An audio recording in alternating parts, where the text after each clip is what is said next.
Can you say hard hats, folks? Hard hats, lunch pail, steel toe boots. Anything short of a championship this year is a failure. Look at this boomer right here. You've just got so much talent here. Somebody said we need to apologize for Jalen. Can I close it, John? What are we apologizing for? What did we say? What did we do?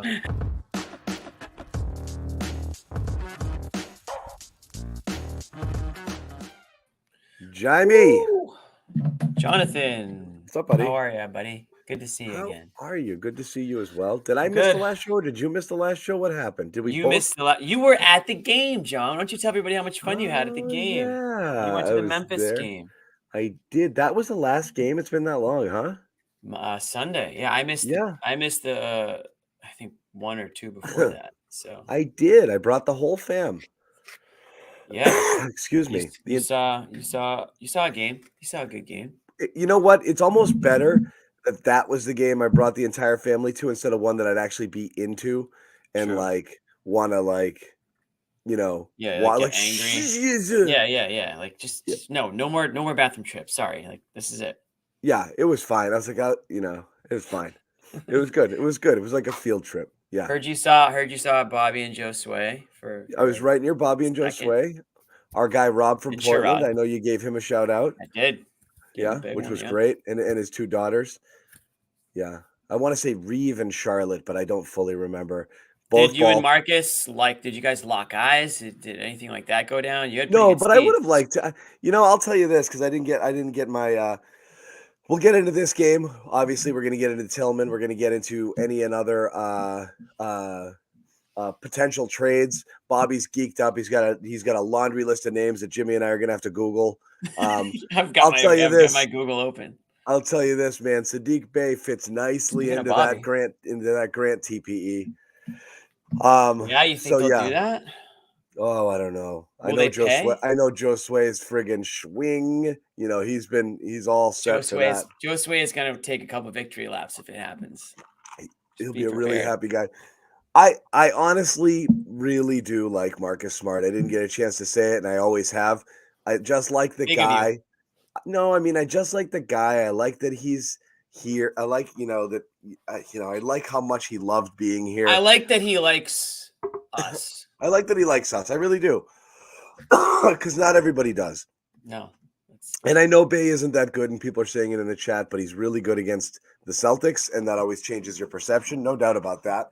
And I actually think he's gettable because he isn't that good. Stay on topic, John. This is Marcus Smart, man. I love Marcus. I really do. And it was, it was nice seeing him there. I'm glad he got his due. I'm glad, people gave it up the whole game for him, and that was really nice. We like that he was named the hero among us, too. We thought that was he's totally deserving of all the love and adulation. There's no reason to feel anything but positive vibes toward Marcus Smart, even for the people who wanted to trade him or didn't think he was the answer. We're going to talk about what the Tillman minutes also mean for Luke Cornett and Neemias Queta, and whether Tillman slides into whether he slides right into the rotation ahead of one of those guys, or if he's basically just defensive Mike Muscala. So we'll see. How dare you? How dare you? Now we all have to drink because you said Mike Muscala. So yeah. Number one takeaway from tonight's game, where we're going to start. One last thing on Marcus Smart. I think he's the type of guy that I think when he retires, I feel like we'll see him around the Garden. Like there's some players that you just know you're going to see him around. Like they'll remain part of the franchise and part of the community. I think Marcus Smart is one of those guys. Maybe he ends up back on the team as a player at some point. I have no idea, but I can tell you post-career, I think Marcus Smart, because of everything he's done in the community and within the organization, I think that he'll be somebody that you can expect to see around town. Smart as a Celtics lifer, even if he's not here now. I do wonder if he gets traded somewhere where he can actually make an impact. So that'll be interesting to see. I don't think so because I think they want to run it back. They think they can have something for next year. Here's the thing. You trade players, that's fine. I hate trading good players to hell. You just hate seeing them there. When Horford was languishing wherever the hell he was, Rocket Houston, OKC. He wasn't playing. Yeah, OKC. Yeah, OKC. that stuff's sad, even though Celtics didn't trade him. It's just weird to see good players just kind of waste away and wither away. You've only got so many good years left, and you go somewhere and you're absolutely just pissing one away.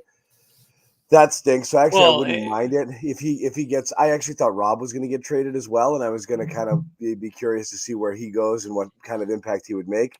But a couple things. Let's get on to tonight, and we'll circle back to a lot of other stuff in a little bit. But ugly Tatum game. Not going to harp on it forever, but the takeaway is they won because everyone else was good. And Brown was kind of mixed bag sort of impact here, but I mean Tatum was gruesomely bad all game long. That step back is going to be that step back 3 is going to be the end of me. It really is. Like that's going to be the thing that finally just sets me over the edge. Yep, and that's going to be it. I can't take it. And I think they were giving Tatum some attention early. I think they were sending some doubles his way, and he kind of ended up not going to the basket and then leaned into that other stuff.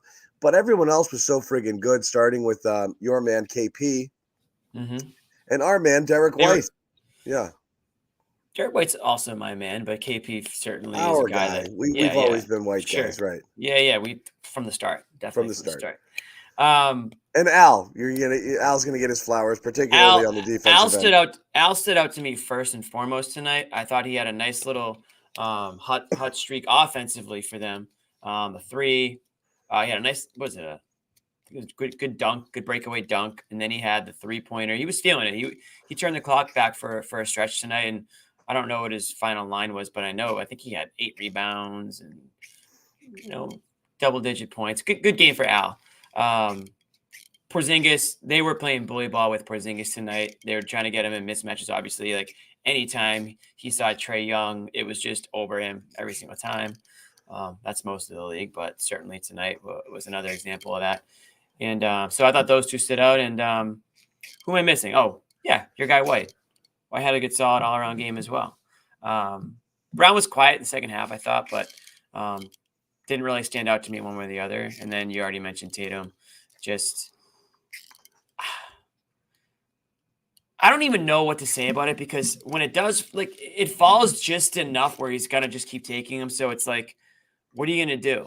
You'll go crazy, and you probably are going crazy, getting angry about his shot selection. I do think that, and I know we had a comment earlier, say someone needs to bully him into going to the rim more. He's so good when he goes to the rim. I don't even know why he needs to be bullied.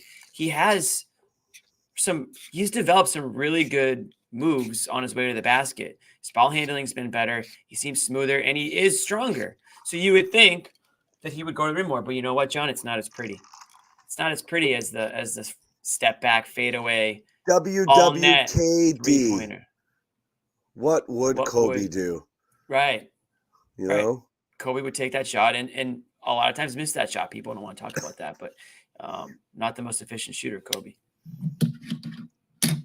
Rest in peace. But I'm getting reports from the press room. Joe is being normal tonight. Oh, okay.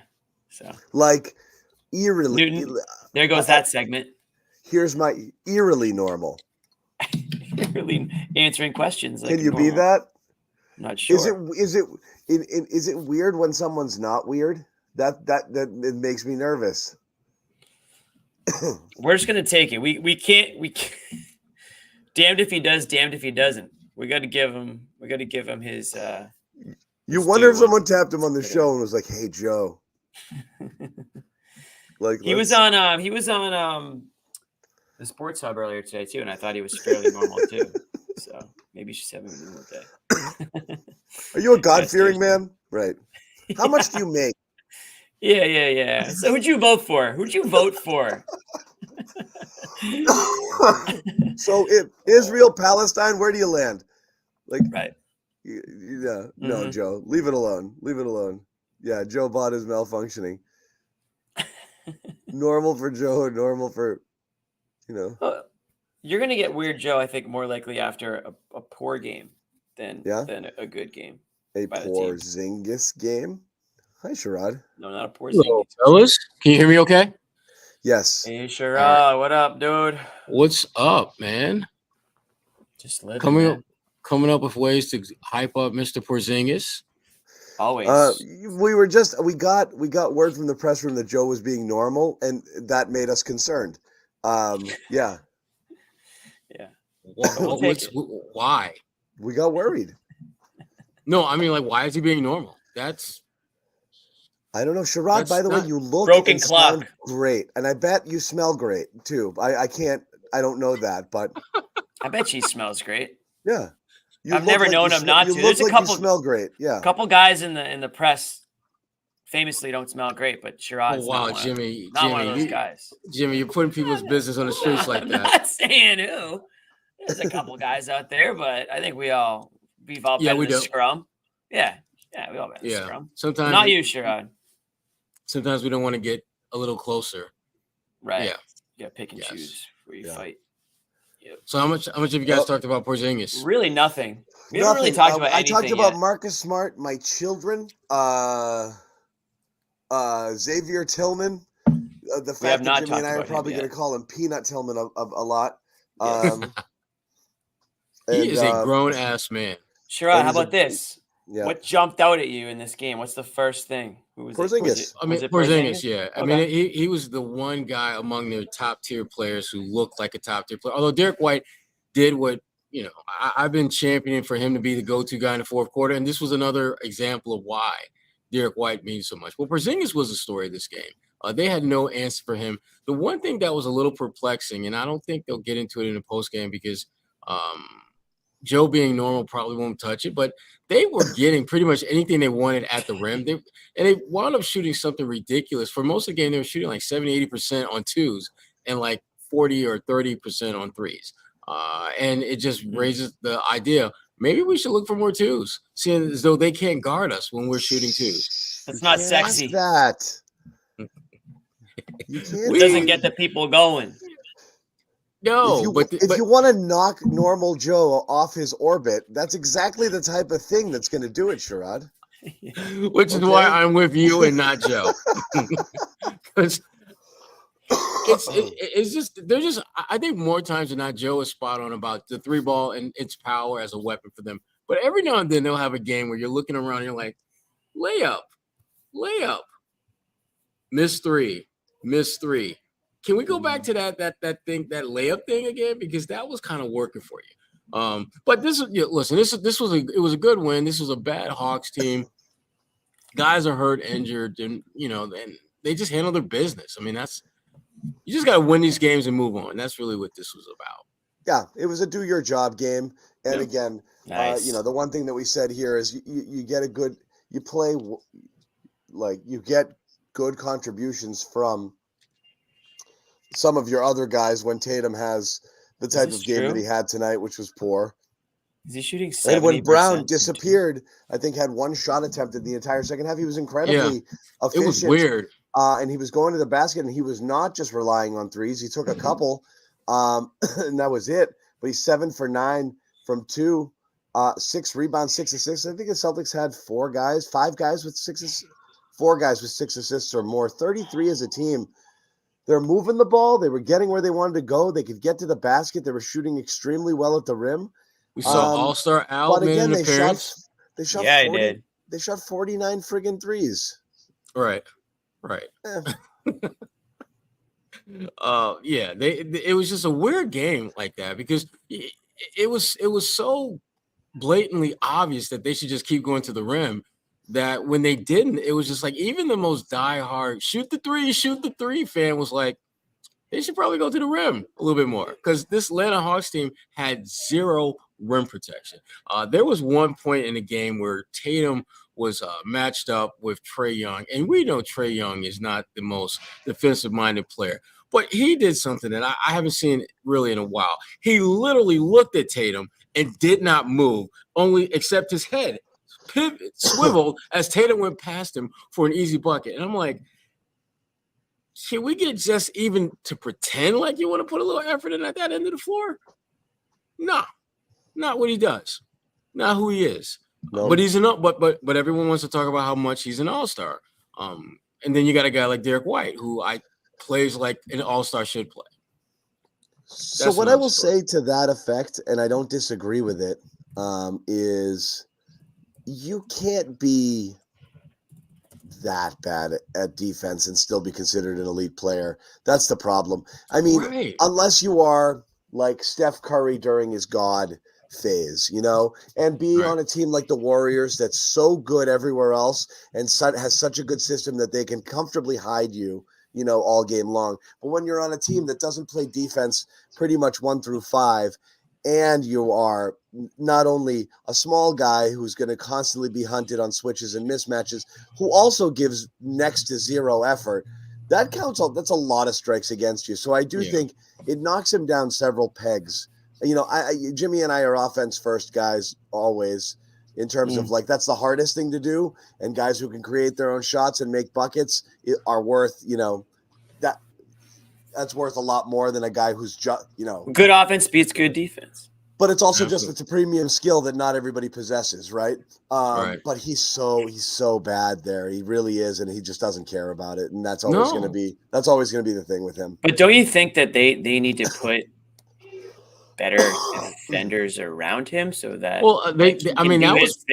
that was part of the thinking when they went out and drafted DeAndre Hunter. He was supposed to be this utility defender who can defend 1 through 5 if called upon, and he hasn't been healthy enough to actually get that out of him. And when he has been healthy, he's been meh.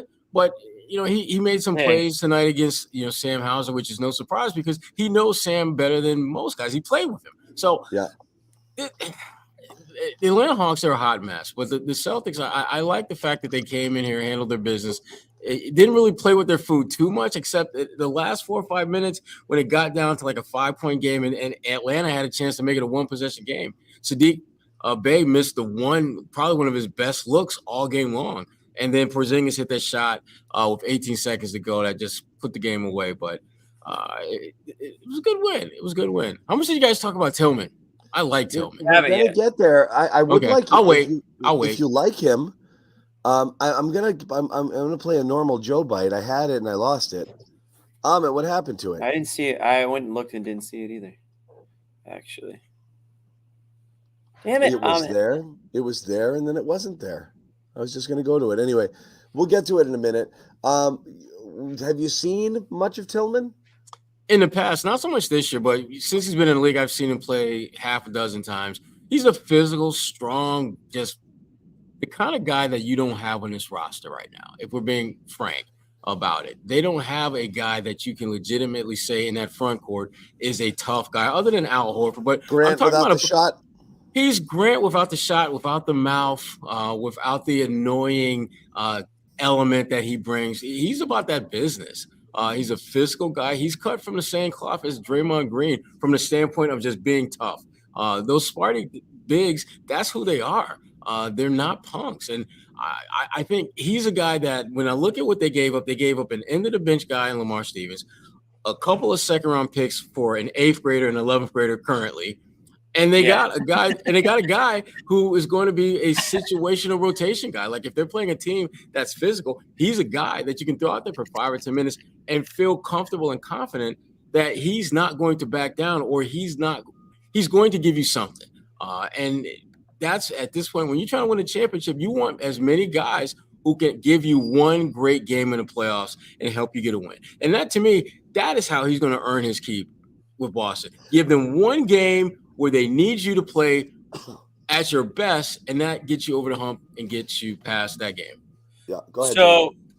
So I poured over the YouTube highlight reels. Extensive research. As I've been known to do whenever there's a player that the team acquires that I have no idea who he is. Yeah. And I will say, Brad did it again. This guy's a beast. This guy's unbelievable. And Jimmy, the one thing that you probably saw when you watched his clips, although the clips may have, I saw everything. He doesn't score. He is not a guy that's looking to get buckets. And Jimmy, this is what problem with highlight clips. This is the problem. I saw a lot of clips of him scoring, Sherrod. Jimmy, he scored 17 points all season, and they show you all 17 points he scored, and now you think he's a scorer. He is not a scorer, Jimmy. He is not going to get you buckets other than maybe putback. But on YouTube, he scored. He's a YouTube scorer. That's what we'll call him a top tier elite YouTube scorer. So let me 17 points this year. Throw some respect on my guy X's name. By the way, they call him X in Memphis. I want to say this: he doesn't need to score. So throw all that aside. The thing I will say that I did notice, though, saw a couple. I thought John specifically would like this. He can pass. He's got a little pass to him. He's not just a big guy who's physical and bruises around. There's a little finesse in that game. I like his physicality. I do think that he can score around the rim, Sherrod. I actually did see him hit a 3. I'm not saying I expected to see him hit a 3, but I did see him hit a 3 in the clip that I saw. And I think that listen, he can carve himself a role at the end of this rotation. I really do believe it. If I'm Keita, I'm a little bit nervous. If I'm Luke, I'm a little bit nervous because he's going to be more physical than Luke, and he's more polished than Keita. So right off the bat, you kind of have a guy that could probably do more things when he's out there. Not to mention, he can guard all 5 positions, and that's probably what Brad liked the most about it, is that he's versatile. So you can put him out there almost like in an Al Horford type situation. A guard like Holiday misses the game tonight. Slide out Horford, and these guys can just switch 5 players. Tillman can do the same thing. You put him in there, he can probably guard, switch on to almost anybody. So, and that's the thing. And this is where it's going to, I'm going to predict mine and Bobby's argument already. But no. Jimmy and I are on the same page here with this. Is if you have a team that has as much talent and two-way players who can do everything as the Celtics do, and they have 6 of them, okay? Right. I want everyone who's coming in off the bench to be a specialist, essentially. And, you kind of are building that a little bit here, too. You have Sam Hauser, who can hold his own on other aspects of the game, but he's coming in there to do one thing, and that's knock down threes. Peyton Pritchard's your little Vinnie Johnson microwave instant offense second unit guy. If he can get it going, sometimes he can give you what you need off of that. And what were you kind of missing? Toughness. And what did you miss most off of Grant? Not him being able to hit a corner 3. You got enough guys in the lineup right now who can do that. You kind of missed a little bit of the toughness, the switchability, and the guy who could come in and defend multiple positions. Tillman's a better defender overall than Grant. He is. He's better. You can put him on other teams' top players when he's in there. I think that's one elite skill is better than being okay at a few different things. And I think that that's what you needed here. And you're not going to get perfect players for the type of stuff you're giving away. 2nd-round picks and Lamar Stevens. That's not going to get you a lot. So I think you got a pretty good. I think you got somebody pretty good. But I'm saying that's not going to get you a guy who's going to play starter minutes for you, but you can get a role player who fills a specific need. I think it's a great get. So I like that a lot because it does fill a ton of holes that they had all kind of in one shot. Yeah, and you start looking at the comment I wanted to say, you lost, you kind of replaced the Grant Smart toughness now with Tillman and Holiday. So you're not lacking in that department anymore. And that was something I know people had pointed out at the beginning of the year and during some losses, how they didn't have that. So go ahead, Jimmy. I know you're trying to jump in. Sherrod, you had something to say. No, I was just going to say that the one thing, and you guys have kind of touched on it, is that adding him does not replicate anything that you already have. He's giving you something that's unique, that is different than what you have, and something that you actually need. When you think about this Celtics team and the fact that they're built to make a deep playoff run, at some point, they're going to play a team that is going to try to punk them. It's probably going to be Milwaukee, and you're going to need someone who's going to be like, no, it's not happening under my watch. I mean, I'm waiting for the day when someone hits Tatum with a hard foul and somebody responds in this team besides Tatum.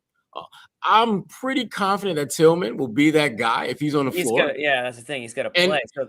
Right. And he's a guy that when you start looking at Jimmy, you did your YouTube research, you know that he's a guy that folks don't really want that smoke because he can move too.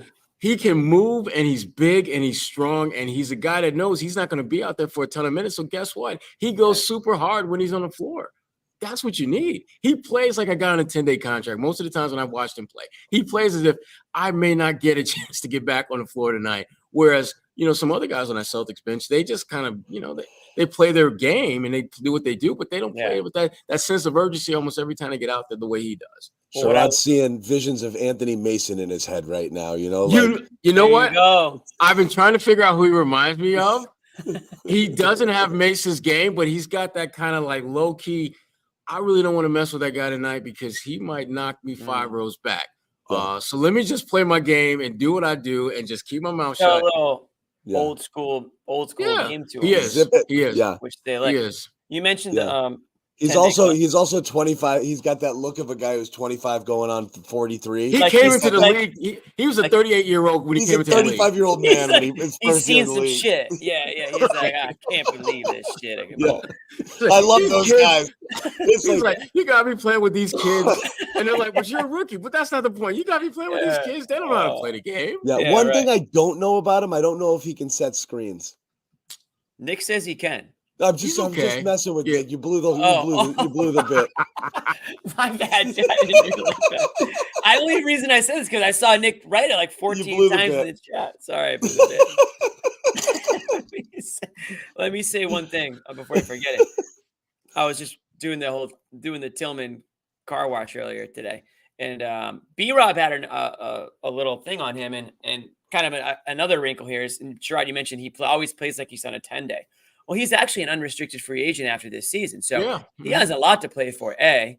And B, from B-Rob is a good point. The Celtics, although they don't have a lot of money to use and spend, they have his bird rights now. And so there might be a situation where they can actually lock this guy up beyond this year and on a roster where maybe you get him at a decent price, a guy that still has, a lot to prove, obviously, in the NBA, second rounder. So it might be a good trade for them even beyond this year. Now, obviously, this year matters more than future years, but there just might be a little bit extra to it. And again, you gave up, like you said, Sherrod, a couple of middle schoolers and Lamar Stevens, who, if we did a tribute video to Lamar Stevens, it would just look like a glitch. It would look like a glitch, or it would just like in and out so fast.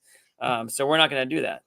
So. No, I'm leaving this comment up because I wanted to address it from our man Kess, a loyal Garden Report. That's a great question, Kess. Great question. So question. There is fear, and we were going to get into that. Like, Joe's got his comfort zone, right? And his little binkies, and he's pretty set. And he likes his cornet minutes, and every once in a while he, likes to go double big, and he just does what he does. And he finally settled into it after a year of not really knowing what to do with the players he had on his team and how to work those out.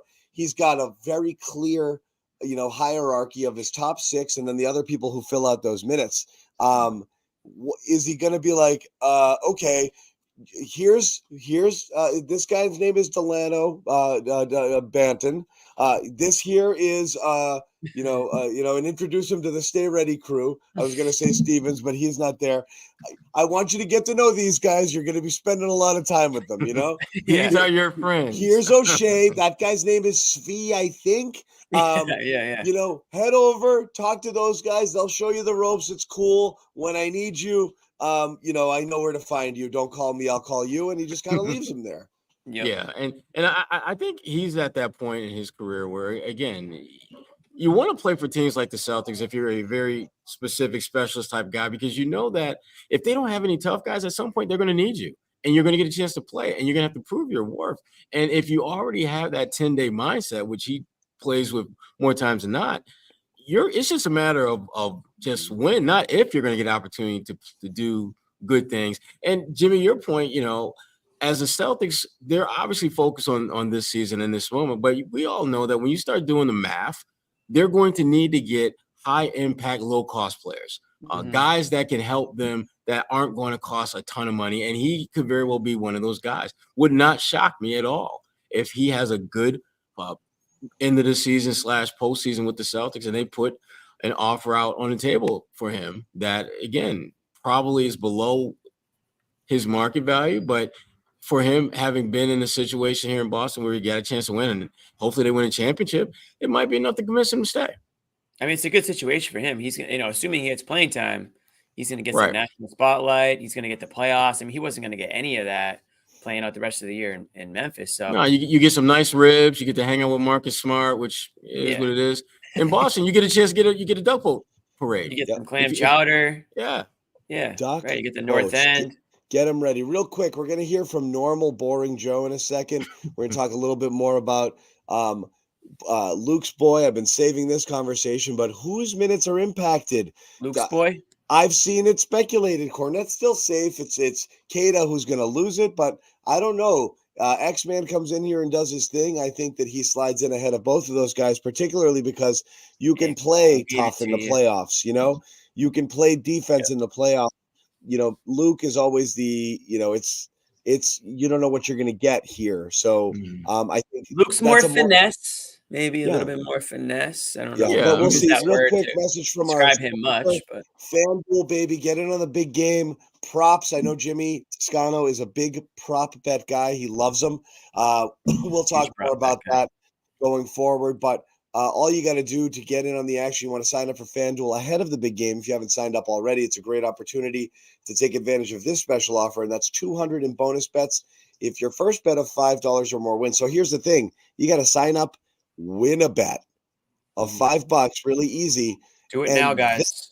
Don't 200 wait and Sunday. Put that crap on ridiculous props and parlays and all sorts of Super Bowl stuff, and have a fun Super Bowl Sunday.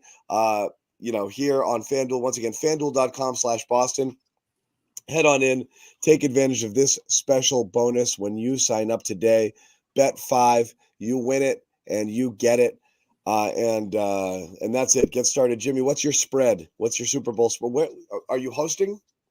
I actually am hosting. I got bullied into hosting. I ended up somebody sent me a flyer that said I was it was like a flyer about me hosting, and I didn't even make it. I couldn't believe it. We're not going to get too crazy for the Super Bowl. We're gonna try to put some of the work on the fine restaurants in the area. So we're gonna stick pizza, wings. Gonna definitely do buffalo chicken dip, but we're gonna keep it simple.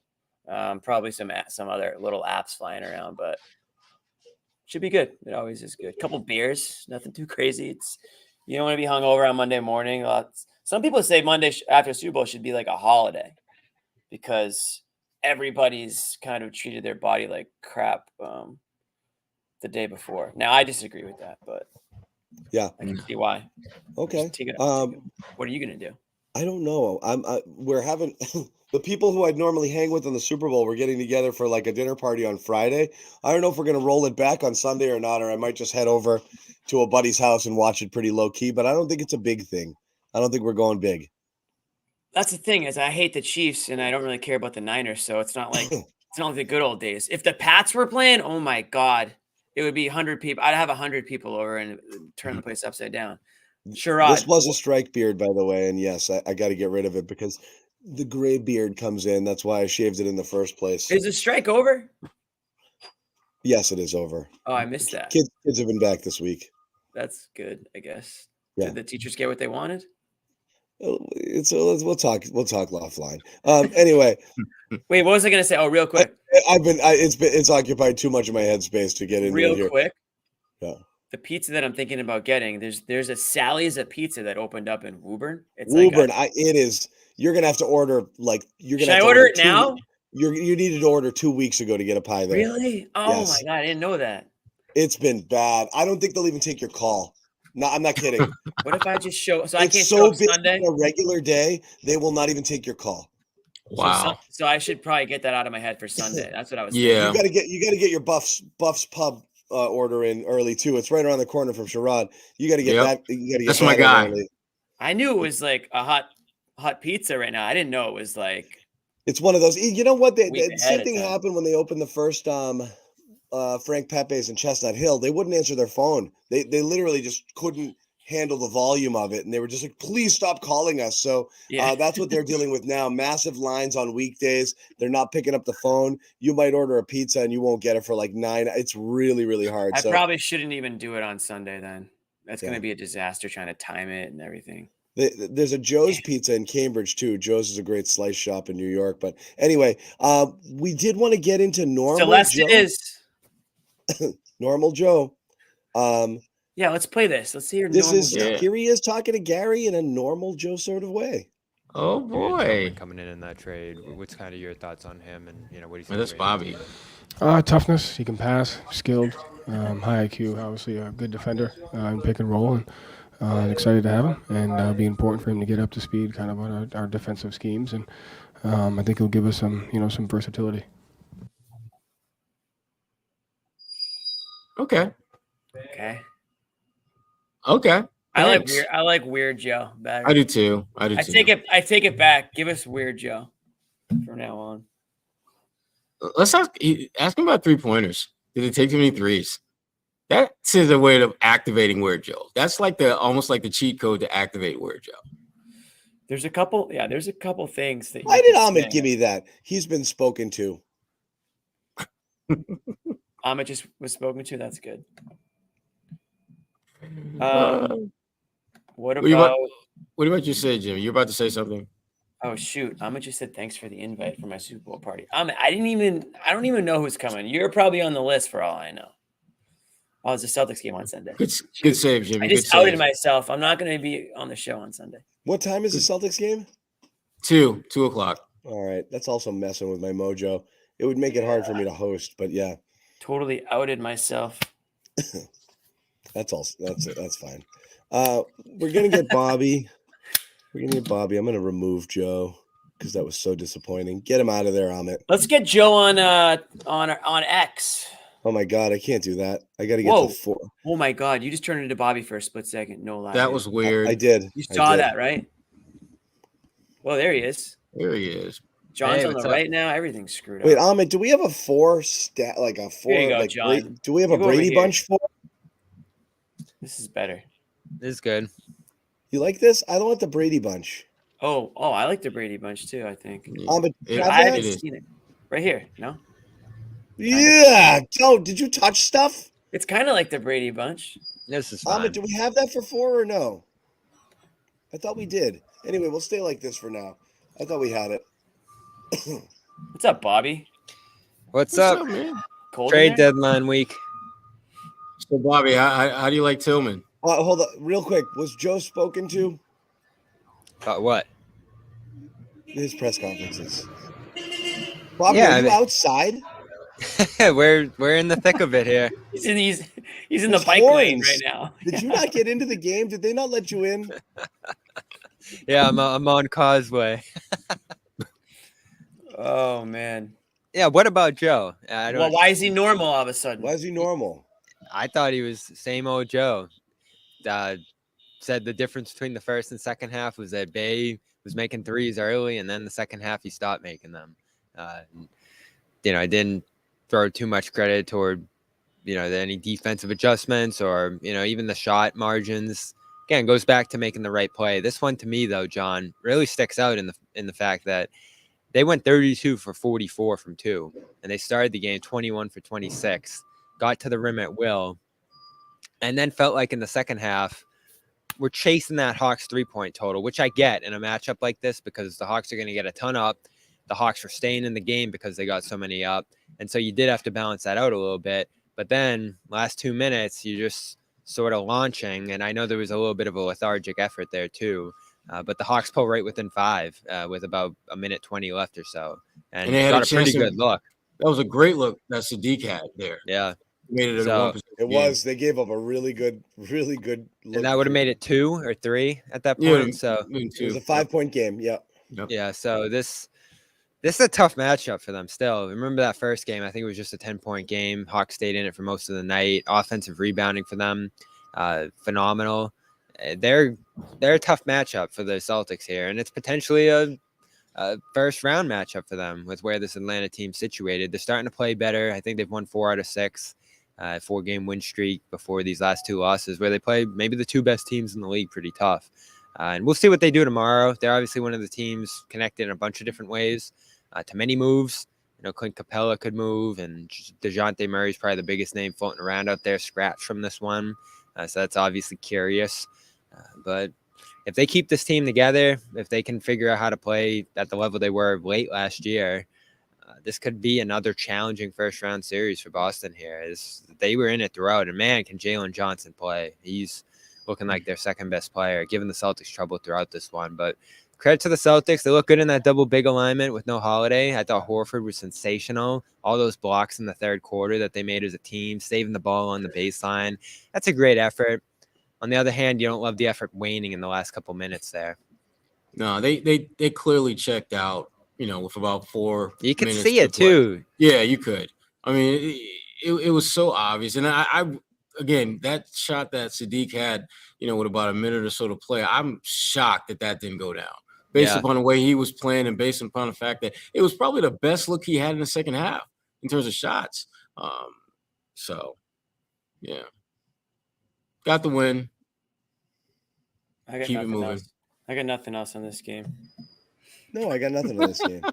I got nothing else. I love Bobby. Let me ask you this. Word on it. My last word on it too, but let's get yours. No, I want yours. I just love the passing. I love the movement in this game. I love how aggressive they were going to the rim. They got Porzingis the ball pretty aggressively too. So there's some gripes out of this one, but overall, despite it being a closer game than you wanted against a team like this, and that lapse at the end, there's some great execution offensively throughout this game that you really haven't seen from them recently. Good connectivity, good shot quality, I thought, whether it was inside shots or out. Tatum, not as much, but he still made some good passes in this game. And his assist rate's taken a little bit of a jump the last week or two here. My question is this. Is there anything the Hawks did to make Tatum, to affect Tatum's shot profile tonight? It's a good question. They did send a double or two at him early, and they doubled Porzingis a little bit early too. Or they were bringing in help. He got trapped once, was a little slow out of the double early, and it looked like there was a guy shading on occasion when he was loading up and trying to drive. I don't know if that got to him a little bit. I just noticed that early. But other than that, it looked like he was kind of setting guys up for that step back a little bit too much tonight. I think one of the biggest things that draws him into that is the big coming out on him. I feel like every time he gets a center on him, he's going to go to that step back and try to shoot over them. It's almost automatic if you go and look at some of those possessions. So that's part of it for sure. They'll make him a passer at times with the doubles, which I think works in Boston's favor when they're hitting shots. And they ran some good pick and rolls out of those too, where he got switches. And when he's going downhill toward the basket, I feel like good things happen. They didn't shoot a ton of free throws in this one. In fact, they lost that battle pretty decisively. So there's still some things to work on out of this one. But overall, I feel like he made timely plays here. It's just the settling, John. And Joe did get asked about that after the game, whether you keep attacking the rim, whether you keep going downhill in a night like this where he's getting whatever he wants at the basket. And I forget who asked the question. I think it was Corrales. Love that he throws in there. The rim protector's not out there tonight in Capella. It's similar to the Lakers game where you don't have Anthony Davis out there. So there's room to attack situationally. You can get downhill and get to the basket almost at will against this team. And good things happen when you go down there and make good decisions. You know, I had a conversation with Al Horford this morning about their lack of free throws, John. Say hi to Josue, Bobby. Say hi. What's up, fellas? Okay, go ahead, Bobby. What's up, Joe? What's going on? Why are you stopping Bobby? Keep going. No. I don't want you to feel ignored. I've been talking to Josue all night. Josue. But I want the people to acknowledge it. Say, hey, buddy. I want to react like a norm, like somebody comes in, we just go ahead, Bobby. Finish where it up. Everybody knows your name. Bring it home. I'm starting to become a little obsessed with this, John. What is that sound? What in the world is going on? What is that? It's gotta be Josue, right? It's like someone shaking dice. Is that you, Josue? Is that you, Bobby? You're doing shaking dice. It sounds like an alien, from Independence Day, trying to both of you know where I'm at. You know this is the press room.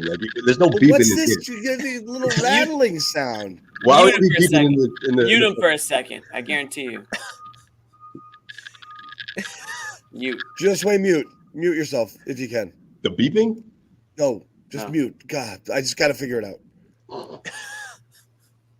There goes our It's segment. not happening right now. I just muted. Right no, you're good. You didn't mute it, but it's not happening right now. So, all right, go ahead.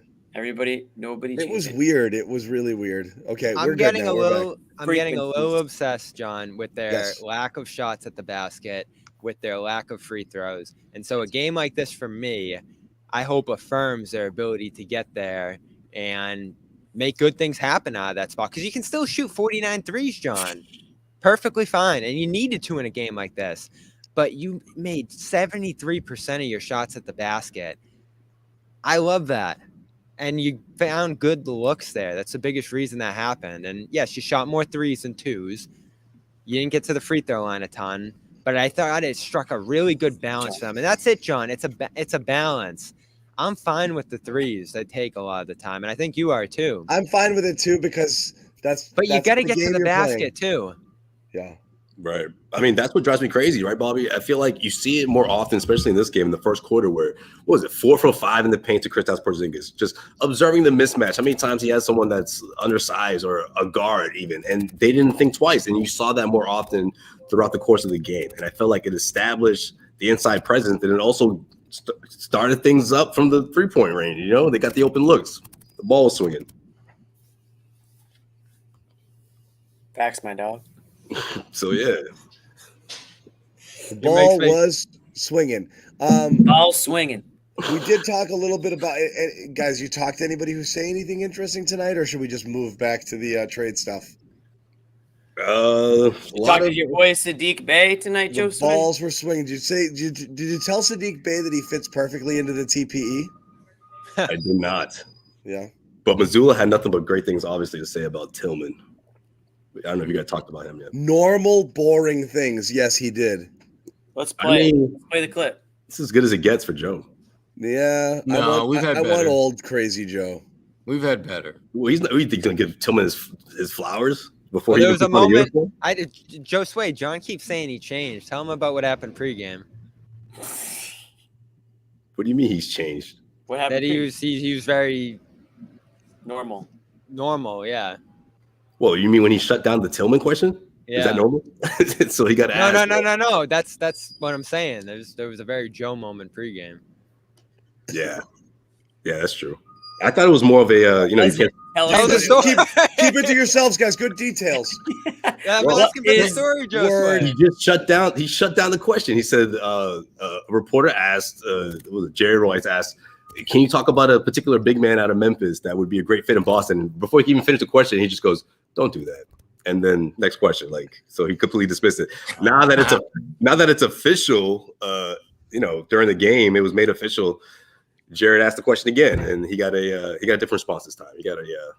He acted like he knew exactly what he was talking about. Don't do that. Didn't you see the jiu-jitsu clip? That. Don't do that. It felt like a professorish, as if that this isn't the way you do questions. John, you gotta admit, you seen that jiu-jitsu clip. You might not want to say some bad things about this guy. That's why I stay here. Yeah, I might have to be careful too. Jiu-jitsu. Well, I missed it, I think. That balls were swinging. That's John. That's got to be part of that. We have to bring that back. Balls are swinging. The balls are swinging. I don't think it was plural, but all right. We should call him Joe. We should call him. Definitely wasn't plural. It's like I think that's lyrics from a Christmas song. Anyway, we should call him Joe Jitsu. You go ahead and do that. You go ahead and do that, Jimmy. I'm gonna call him Joe Jitsu. I like it. That'd be Sam Cassell with his big swinging. No, you don't. You don't like it, Bobby. Joe Jitsu has a nice ring to it. Easier than Joe Mazzulla every time. Yeah, Joe Jitsu. Joe Jitsu. That was off of Kristaps. What was it? IG. Yeah. It makes. I wonder if Joe likes that. He might have been like, I hope this doesn't make me look bad. He's talked about it. Yeah. Yeah, but to see it like that move he did. When's the last time you see a head coach do something like that? Intimidate you? No, it didn't intimidate me. It's just like, kind of did, Jimmy. Yeah, Bobby's like it intimidated the hell out of me. What are you talking about? Bobby was cowering in the corner. Yeah. Saw that. I don't think you can beat. I don't think there's anything you can do that beats that. I have to see it. I haven't seen it, to be completely honest, but I will definitely look at his Instagram. All right, so let's get in quickly. The question everybody most wants to know, Bobby, is what happens to Luke and Keita? Does Tillman slide ahead or behind of Luke right now in the rotation?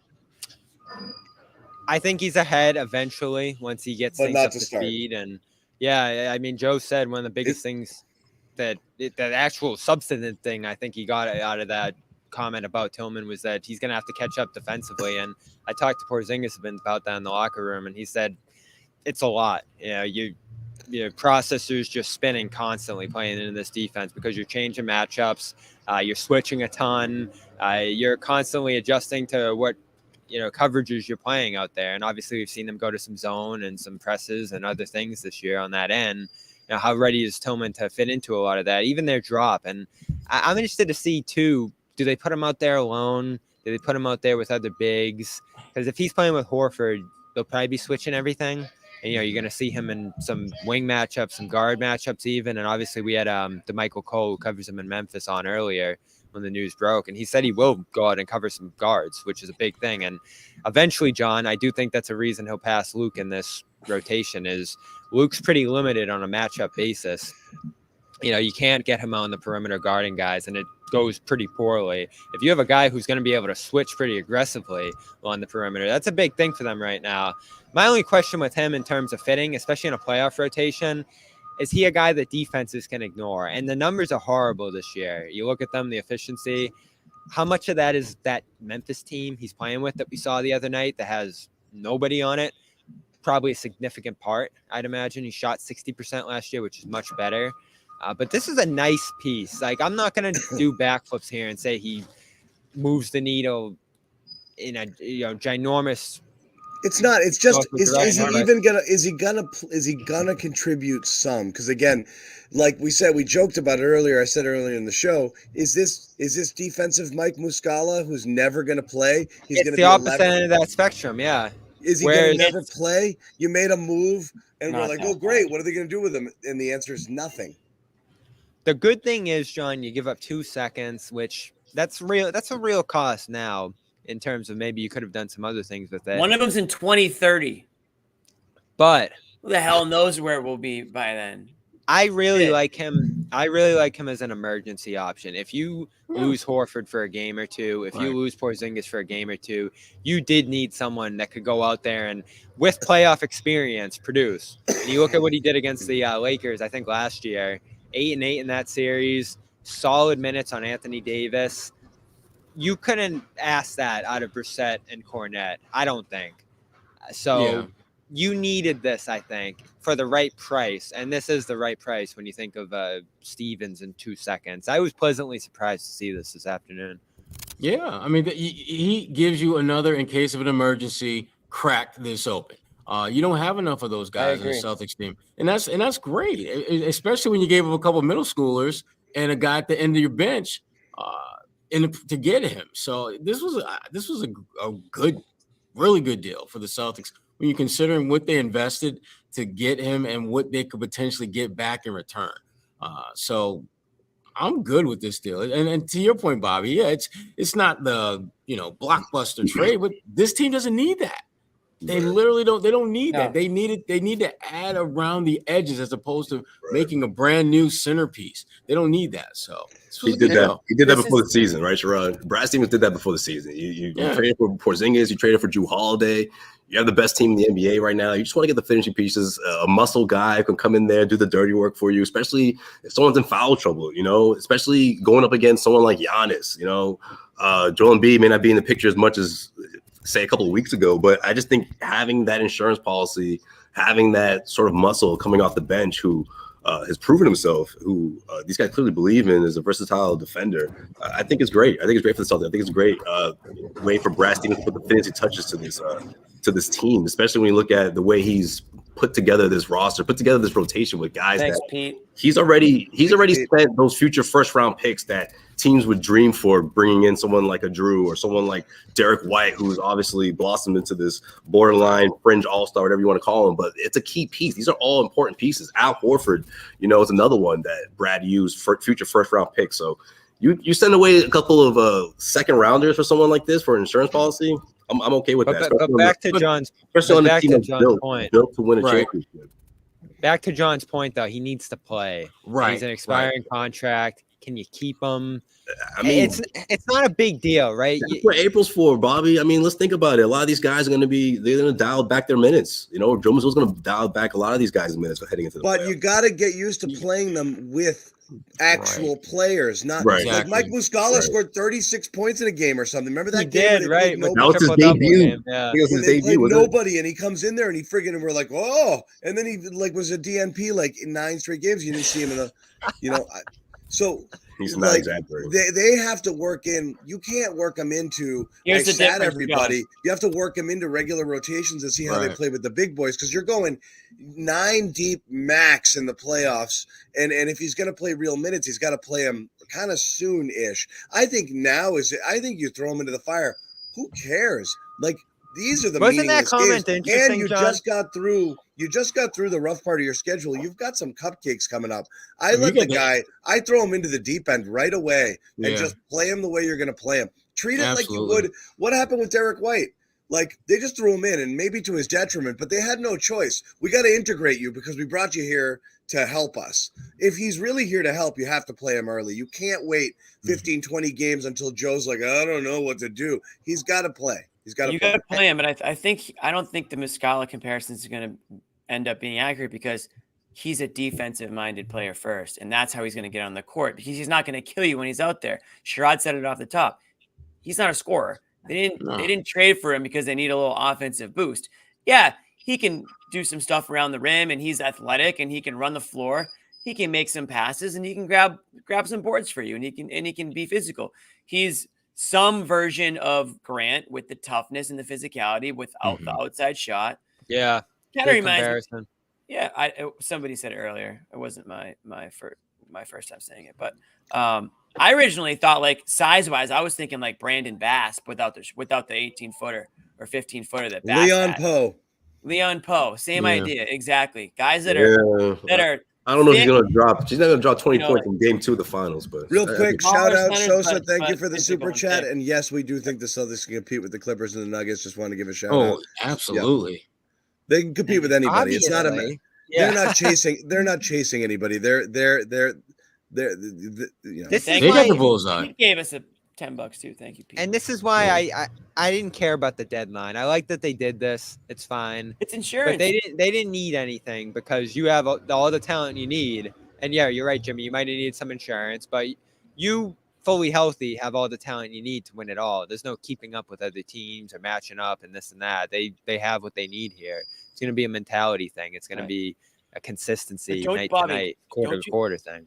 Don't you feel more comfortable with this guy coming in than? No offense to Keita, but like, this guy's more proven in the league. You couldn't play Keita for a second in the playoffs. No chance. Well, they were lining up to have that possibility though before this. I don't think it was going to get there. I don't think it all depends. I mean, I'm listening. Again, it's a couple minutes here or there, but point being, if something happened to Horford or Cornette, I mean, you were very thin at that. You were in trouble. Big position. So I feel like this is a guy that, all right, Tillman, get in there. And like, no one's like, oh, here we go. You know, he's going to go in there and do his thing, be like energy, physicality. So he can switch on defense. We talked about that earlier. I think that was one of the reasons why Brad brought him in here, is because he doesn't have to worry about, you know, again, when Luke's in there, you know where Luke's going to be playing, you know, same thing with probably Keita to an extent. We just went past the comments from, I think it was Arian, who talked about who a guy like Tillman could be really well matched up. Cleveland, New York, Milwaukee, those type of teams. That's why he's here. That is why you have a guy like that, because he may go 8, 9, 10 games without playing. But if you're playing a team like Milwaukee or New York in the first or second round, in the second round, you're going to need a guy like that.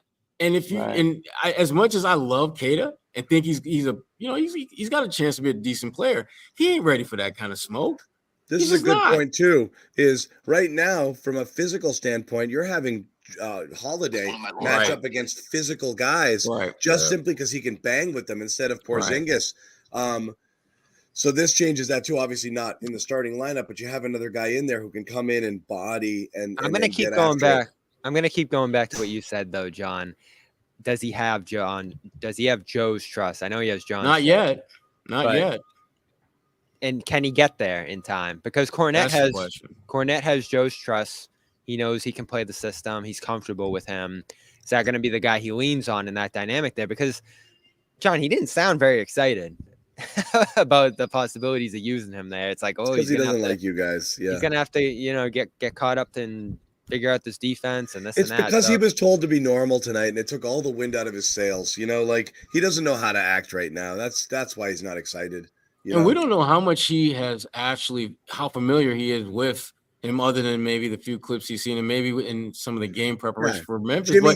Jimmy sent him a YouTube video, and that's all I saw. But yeah, I mean, I think he doesn't watch NBA games. I'm watching one right now. It's called this YouTube video is called Xavier Tillman is a basketball genius, and it's 11 minutes long. By Jimmy Toscano 4 months ago. Yeah, it sounds like you're narrating it. I was going to say narrated by Jimmy Toscano. Xavier Tillman is a basketball genius is the name of this 11-minute video. So yeah, I think they got. I mean, apparently they got a basketball genius. I didn't see it. Yeah, replay that. They got the Albert Einstein of basketball. I'm going to watch all 11 minutes of this after our podcast. And by the way, Sherrod, right off the bat, he talks about how he is a very underrated offensive player, not because of the scoring, but because of the passing. He said right after that. So yeah, I think we're going to be pleasantly surprised maybe by that. I can buy that, but the traditional way to get buckets, which is where you take the ball and you put it in a rim, I don't think he's very good at that. No, and you know our guy DeMichael there earlier said you could put a guard or forward on him, and he's gonna have trouble exposing him. You know, yeah, exactly. Just drift off of them real quick. Let's get into like. But $2 million, you can't beat that, John. It's reported. Nope. I mean, he's basically Steven's salary too. It's reported the Celtics want to add another player. They do have the grant TPE, and that's probably where you're going to slide something into. $6.2 million. Is that right, Bobby? Yeah. All right.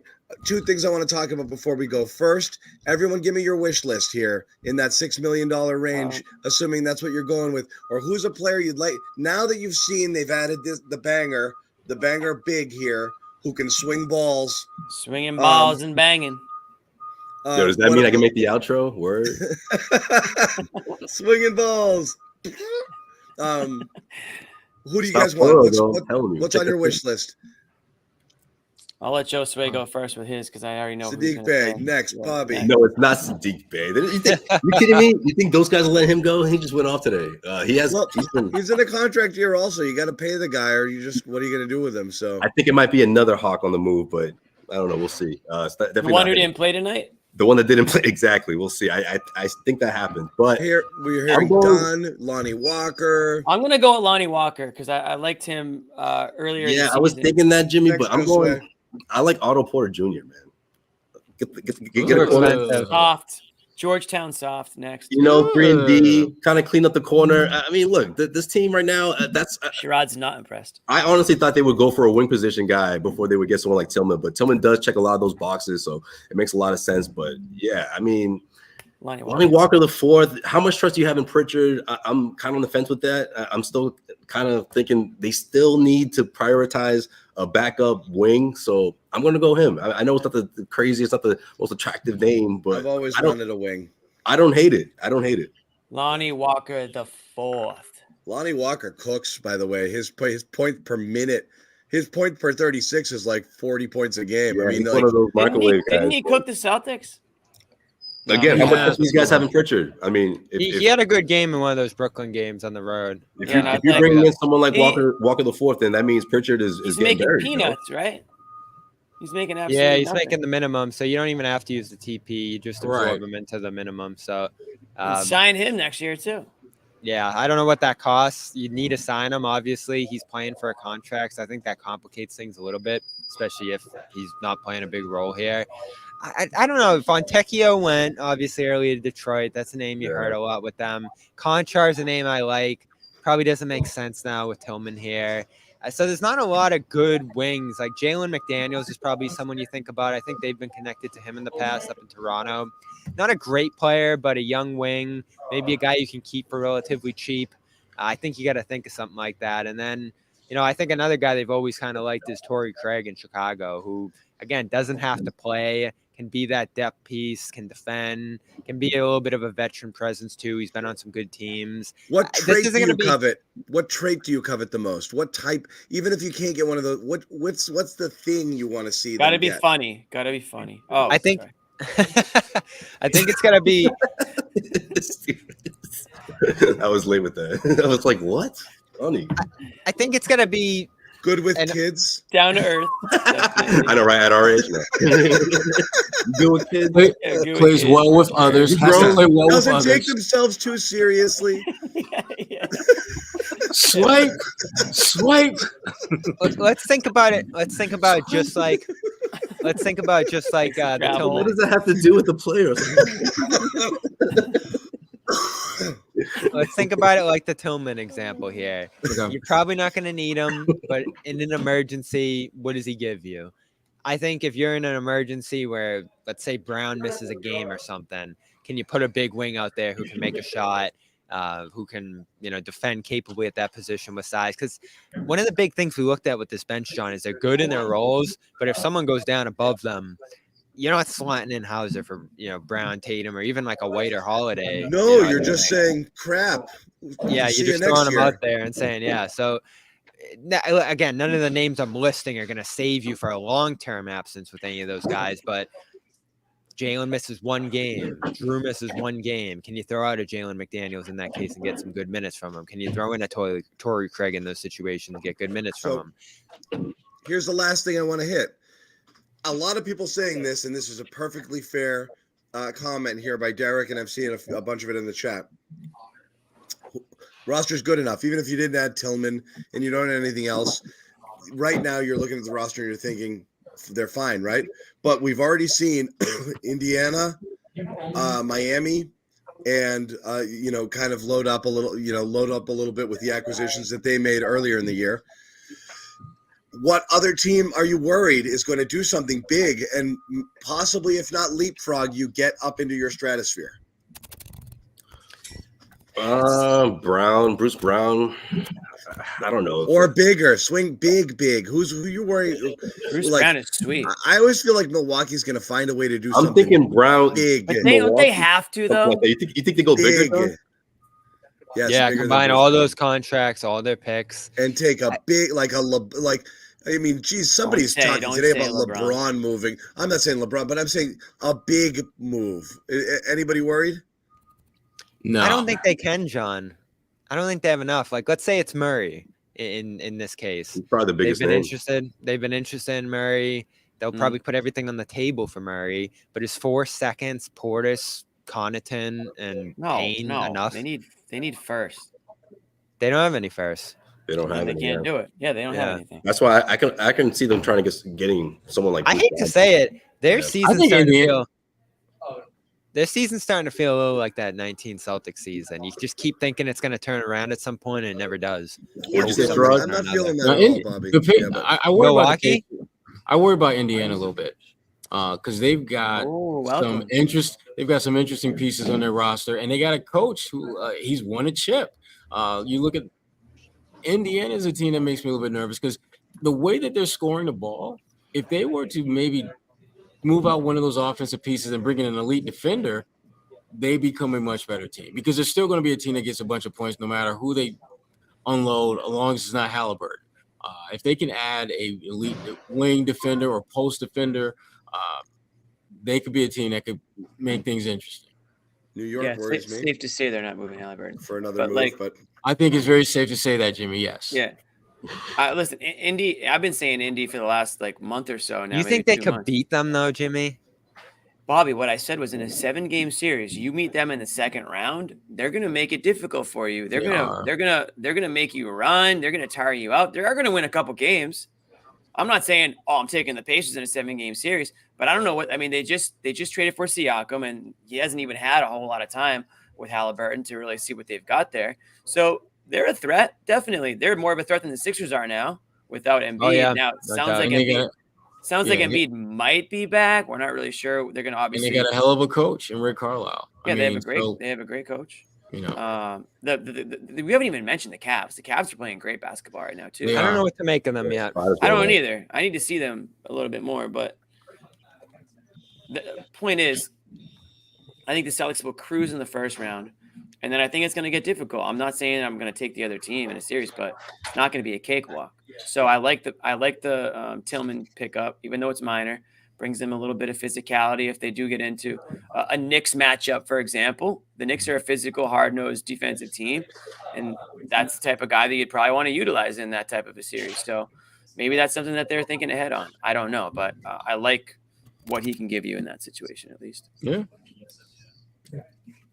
I got one other thing if we're done. Yeah, you can. We're going to wrap it up, and I'll tell you guys. Well, you go ahead, Jimmy. No, I'll wait. It's really no. I'm gonna before we wrap it. I'm gonna have a message for everyone. But yeah. Oh, so my buddy, shout out to my buddy Schiff tonight. He went to the game. He was at the Harp before the game. Okay, the Harp is the restaurant bar across the street from the TD Garden. Mm-hmm. Guess who comes strutting in the Harp tonight? None other than Wick Grossbeck himself. You didn't give us a guess. I know that was the quickest guess. What I was gonna say, Tillman. You weren't gonna guess it. I wanted to get to it. He walks in, comes strutting in, says something to the staff. Wick opens up a tab for the entire bar at the before the game tonight. So nobody should be worried about Wick's money. I thought he was poor. Here's your second apron. I thought he was poor. I got your second apron. Yeah, I got your second apron right here. I don't want anyone saying, "Oh, the Celtics aren't going to pay," because if Wick's opening up tabs at the bar and he went around, apparently he went around to the tables and said, "Hey, thanks for being a fan. Next round's on me." So he actually pulled out the wallet tonight at the Harp. So if you were at the Harp, you got yourself, I think you got yourself a free drink. But Cincoro. Hey, he's obviously Cincoro must be selling. He's probably pushing that. Yeah, everyone had to have Cincoro. That stuff is good, man. Seriously, it's really good. Yeah, really. It's pretty good. Yeah. Anyway, so money ain't no thing. Meanwhile, John Henry, don't get me started on that guy. John Henry. John Henry is I think he's collecting cans around Fenway Park. He'd have people pulling out Venmos. John Henry won't spend a cent of his money on the Red Sox. He's only spending it whatever he collects in cans around Fenway and deposits for 5 cents is what did you say Schiff, SHIF, shout out Schiff. You would have it's a nickname. Yeah. Evan Marinovsky has a friend named Lenny Vegas. I think that's his roommate. Name. Yeah, I'm like that's Lenny Vegas is an elite name. It's an elite name. It's great. I see it on his Venmo transactions. Like, oh, there's Marinovsky sending money to Lenny Vegas again. That looks like it's on the up and up. Sounds like you should probably check out FanDuel. Yeah, I'm still doing that. Up and up. Come on, we have a code, Evan. Yeah. Yeah. Seriously. Yeah. All right. Well, we'll see what happens. As we said, tomorrow, the trade deadline, we are going to have a special trade deadline special tomorrow. Look for us. We're waiting to see what kind of activity we get. If there's breaking news, Celtics make a trade, we may pop in there and just jump in and go live as soon as that happens. If not, we'll kind of hang around, jump in prior to the deadline, maybe 2:00, 2:30. Ish, and just take you all the way through, track all the moves if there are any league wide, and talk about what the Celtics do, don't do, should have done, coulda, woulda, shoulda. But we'll be hanging out and we'll be, kind of just, experiencing in real time as you are, as well. So join us here, CLNS Media. Subscribe, hit that subscribe button. And turn on your notifications. That way you'll know when we go live. And join us and hang out middle of the afternoon. Let's talk some trades. Why not? Who do they play Friday? Wizards. The Wizards. Wah. All right, fine. The Wiz. I think if you're gonna pull up, maybe we'll get Tillman. We'll get some Tillman. Like in real time. Subscribe. Is that I might have said that. Yeah, who knows? I didn't say swinging my balls around, though. I know that. Nobody said worse and worse. Yeah. What the hell? I'm pretty sure I didn't say that. You were probably thinking it. I was thinking it. He swings the basketball around the court. Yeah. He is passing. I knew what you meant, Josue. Swinging it. Yeah. He's getting his rocks off. See, on that note, passing the rock. I'd be like, he can pass the rock.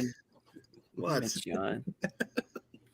It's time to go. On that note, it's time to go. It is time to go. It's time for bed. I gotta get my red lights on. Guys. It's late. Okay. I'm on my red light. I'm on my red lights at night now. It's a Huberman deep cut. You got to go red light at night. Get the circadian rhythm back in motion. Does anyone know what this means? There's a few people. There's 1,000 people in this watching right now. I would say, listen, it's probably the 1%. The 1% of us. It's the 1% of us. No. What you said? The 1% of us will carry the rest of the 99, guys. We'll get you guys on red light therapy coming up soon. Not even therapy, just red light. Let's do that. But yeah, as soon as we shut this off, the red lights are going on. Yeah, are you taping your mouth too? Blurp would like to know. Here we go. Mouth tape. Hold on. Shut this off. This would be right in my face for the rest of the night. No more regular. Help you sleep? What's it supposed to do? You can't see that it's red, but it's helping me sleep. You can't see that it's. Hold on 1 second. Hold on one second. No, Jimmy. We're gonna get. Okay, you need to. No, we're not gonna hold on a second. We're gonna go away, Jimmy. We're gonna go the hell away. It's dropped. There it is. I was watching damn red lights. What the hell, Jimmy? Here you this go. Isn't a club. This isn't a club. Vibes are cool in here right now, man. It's just a red light. Just like my eyes are already adapting to like the nighttime, just like that. Okay, pretty cool stuff, guys. We will see you when we Look, see Jimmy, you. red light. Ooh. Wow. Jimmy's nightlight over here. Don't fall asleep, Sherrod. So, yeah. I am light. I am low. It was, as Fuzzy says, worth it. Totally worth it. All right, play the outro. I might do all the shows like this from now on. Is this Shifty? Is this Shifty approved, Jimmy? That's what I want to know. Yeah. Is Shifty approved of this? It's Shifty approved, yes. Yeah. Yes. All right. Okay. We will see you guys tomorrow. NBA trade deadline. Celtics loading up. Good night. Wait, Amit's got an outro for us, I think. No, he doesn't. He said he was going to work on an outro. He had a phenomenal game. Forfeit's out. I think it's an option. That did not sound like a chair. It was a freaking chair. It does sound like a chair.